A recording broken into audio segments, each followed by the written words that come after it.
പത്തനംതിട്ട ജില്ലയിലെ കോഴഞ്ചേരി താലൂക്കിൽ 14ഓളം വാർഡുകളിലായി പരന്നുകിടക്കുന്ന മലയോര ഗ്രാമമാണ് നാരങ്ങാനം ഗ്രാമം. അവിടെ നാരങ്ങാനം പഞ്ചായത്തിൽ ജനങ്ങളുടെ തലയിൽ കയറി നിരങ്ങുന്ന BJP ഭരണസമിതിക്ക് ഇനി മണിക്കൂറുകൾ മാത്രമാണ് ആയുസ്. സ്വന്തം പ്രാപ്തി കൊണ്ടോ ജനങ്ങൾ വോട്ട് ചെയ്ത് ജയിപ്പിച്ചിട്ടോ ഒന്നുമല്ല, കേവലം ഒരു നറുക്കെടുപ്പിലൂടെ ഭാഗ്യം കൊണ്ട് മാത്രം ഭരണം കൈക്കലാക്കിയ BJP കഴിഞ്ഞ കുറച്ചു കാലമായി ഇവിടെ കാട്ടിക്കൂട്ടുന്നത് നാടിന് തന്നെ നാണക്കേടായ ജനദ്രോഹങ്ങളാണ്.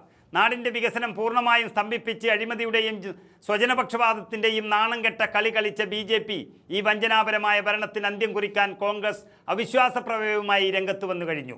എന്താണ് യഥാർത്ഥത്തിൽ ഈ നാരങ്ങാനത്ത് സംഭവിച്ചത് എന്ന് നോക്കിയാൽ ആകെ 14 വാർഡുകളുള്ള പഞ്ചായത്തിൽ തെരഞ്ഞെടുപ്പിൽ ജനങ്ങൾ ആർക്കും വ്യക്തമായ ഭൂരിപക്ഷം നൽകിയിരുന്നില്ല.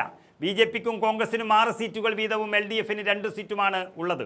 ഒടുവിൽ നറുക്കെടുപ്പ് എന്ന ഭാഗ്യപരീക്ഷണത്തിൽ ഭരണം BJPയുടെ കയ്യിൽ വന്നു ചേർന്നു. എന്നാൽ കിട്ടിയ അവസരം നാടിൻ്റെ നന്മയ്ക്കായി ഉപയോഗിക്കുന്നതിന് പകരം ജനങ്ങളെ പുച്ഛിച്ചു തള്ളാനും പഞ്ചായത്ത് ഓഫീസിനെ സ്വന്തം പാർട്ടി ഓഫീസാക്കി മാറ്റി അഴിമതി നടത്തുവാനുമാണ് BJP ഉപയോഗിച്ചത്. കട്ടപ്പുറത്തായ വികസനവും നാണം കെട്ട ഭരണപരാജയവും കൊണ്ട് തന്നെയാണ് അവിശ്വാസ പ്രമേയമെന്ന വഴി കോൺഗ്രസ് തിരഞ്ഞെടുത്തത്. തെരുവ് വിളക്കുകൾ കത്താത്ത റോഡുകൾ കുഴിയായ ഒരു കുടിവെള്ളത്തിനായി തന്നെ ജനങ്ങൾ അലയുന്നൊരവസ്ഥയിലേക്ക് നാരങ്ങാനത്തെ BJP തള്ളിവിട്ടു.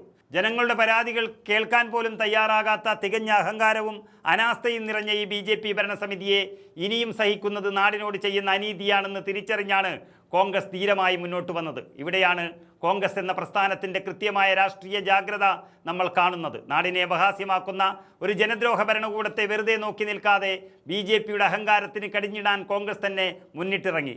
6 സീറ്റുകൾ വീതമുള്ള സാഹചര്യത്തിൽ LDF പിന്തുണച്ചാൽ BJPയുടെ കസര തവിടുപൊടിയാകും. BJPയുടെ ജനദ്രോഹ ഭരണത്തിനെതിരെയുള്ള പോരാട്ടത്തിൽ കോൺഗ്രസ് ഉയർത്തുന്ന ഈ രാഷ്ട്രീയ നിലപാട് ജനങ്ങളുടെ രക്ഷയ്ക്കുള്ളതാണ്.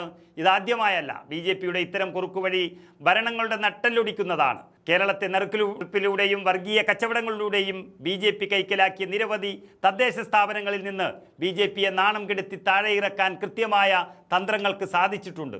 പാലക്കാട് നഗരസഭയിലായാലും തിരുവനന്തപുരം, പത്തനംതിട്ട, തൃശ്ശൂർ ജില്ലകളിലെ വിവിധ പഞ്ചായത്തുകളിലായാലും BJPയുടെ അഴിമതിയും വികസന വിരുദ്ധതയും ജനമധ്യത്തിൽ തുറന്നുകാട്ടി നിലംപരിശാക്കി അതിൻ്റെ ശക്തമായ രാഷ്ട്രീയ നീക്കങ്ങളൊക്കെയാണ് നമ്മൾ കണ്ടത്. അതാണിനി നാരങ്ങാനത്തും നടക്കാൻ ബാക്കിയുള്ളത്.